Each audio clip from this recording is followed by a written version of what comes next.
मुझे पता है कि आपको बैंगन का भरता बनाने आता है, पर क्या आपको पता है कि रेस्टोरेंट में बैंगन का भरता कैसे बनता है? वैसे रेस्टोरेंट वाला बैंगन का भरता भी बनाना इतना कुछ मुश्किल काम नहीं है, पर हाँ बनाने का तरीका थोड़ा सा अलग है, जिसकी वजह से घर का टेस्ट और रेस्टोरेंट वाला टेस्ट में काफ़ी ज़्यादा अंतर आ जाता है।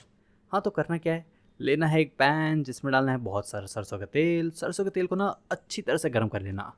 उसके बाद वो जो बैंगन को काट लिया था ना, अब वो डाल दो। और बैंगन के साथ ही साथ मैं डाल दे रहा हूँ टमाटर। मैंने 2 बड़े-बड़े साइज़ के टमाटर लिए हैं और सबको ना इस तरह से काट के तेल में डालना है। फिर तेल में डालने के बाद अब इसे अलट-पलट कर दोनों साइड से अच्छी तरह से पकाना है। पर हाँ, टमाटर बैंगन के साथ ही साथ मैंने डाल दिया है हरी मिर्च, लहसुन की कली। हरी मिर्च मैंने अपने टेस्ट के हिसाब से डाला है और लहसुन की कली मैंने डाल दिया है 6 से 7। फिर इन सबको तेल में अब अच्छी तरह से पकने दो। और टमाटर को तो तब तक पकाना है जब तक टमाटर के छिलके ना कुछ इस तरह से अलग ना हो जाए। और जब टमाटर के छिलके अलग होना शुरू हो जाए, तब एक-एक करके इनके छिलके भी निकाल लो। और जब टमाटर के छिलके अलग हो जाए, तब सब सब्जियों को भी निकाल लो। फिर सब्जियों को निकालने के बाद हल्का-फुल्का ठंडा करके अब इसे ना अच्छी तरह से मैश भी कर लो। और अगर आपके पास मैशर नहीं है तो आप हाथों से भी उसे मिक्स कर सकते हो। फिर सब्जियों को मैश करने के बाद एक पैन में डाल दो सरसों का तेल। सरसों का तेल मैंने ले लिया है 1/4 कप, जिसमें डाल दिया आधा चम्मच जीरा, थोड़े से सूखे लाल मिर्च और 2-3 चुटकी हींग भी डाल देना। हींग डालने के बाद ये जो सूखे लाल मिर्च और जीरा है, इन्हें ना अच्छी तरह से तेल में पका लो। उसके बाद डाल दिया मैंने इसमें प्याज। प्याज को ना बारीक बारीक ही काटा है। फिर प्याज को भी सॉफ्ट होने तक पका लो। प्याज के बाद मैंने इसमें डाल दिया मटर। मटर आप उबाल के भी डाल सकते हो या फिर मटर कच्चा भी डाल सकते हो।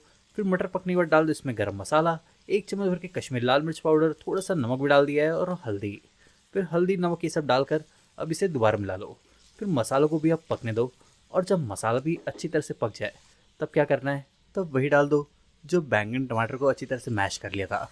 फिर इसे भी डालकर इसे भी अच्छी तरह से मिला लो। और इन सबको फिर अच्छे से मिलाने के बाद अब इसको ना थोड़ी देर पकने दो। थोड़ा सा बारीक कटा हुआ धनिया भी डाल देना और धनिया डालकर भी हल्का फुल्का मिला लो।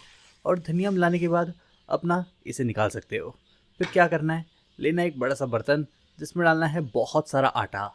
आटा मैंने 1 से 1.5 कप ले लिया है, जिसमें मैंने डाल दिया है आधा चम्मच नमक और ज़रूरत के हिसाब से पानी। लेकिन हाँ, पानी को धीरे धीरे करके डालना। फिर पानी डालकर अब इसे अच्छी तरह से गूँथ लो कुछ इस तरह से। फिर इसे गूँथने के बाद अब इसका बनाना है पेड़ा। पेड़ा तो देखो मैं पराठे की साइज़ का बना रहा हूँ।